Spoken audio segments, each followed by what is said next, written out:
Homiladorlikka to'sqinlik qiluvchi 5 ta основной xatolar. Birinchisi bu ovulyatsiyani kutish va jinsiy aloqani именно o'sha kunlarga to'g'rilash.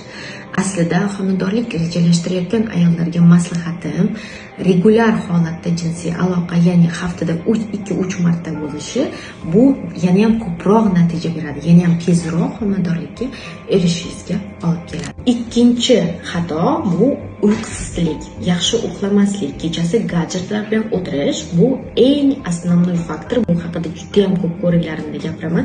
Gormonlari qiroli melatoninni buzilishi, yaxshi ishlab chiqarmasligi.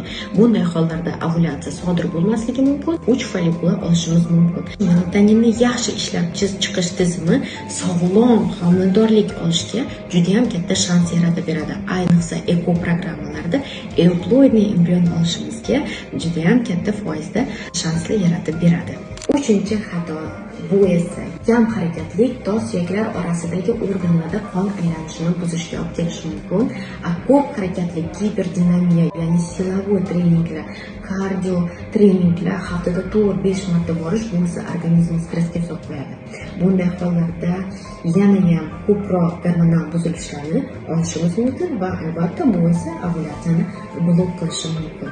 To'rtinchi xato bu gipertrevожность. Hayzdan hayzgacha hali hayz ko'rmasdan turib homiladorlik ko'rsatadigan testlardan foydalanish, atrof muhitimizdagi gap so'zlar, qachon homilador bo'ladi keliningiz yoki qachon homilador bo'ladi qizingiz, вот shu gipertrevожность bu juda ham eng важный xatolardan biri. Qachonki siz uspokoyиться qilsangiz, qachonki bu narsani miyangizdan chiqarib yuborsangiz, qachonki kutilsangiz, kutilmaganda tezroq natija olishingiz shansi yanada ko'tariladi. Beshinchi xato esa bu hayz siklini to'g'ri hisoblamaslik.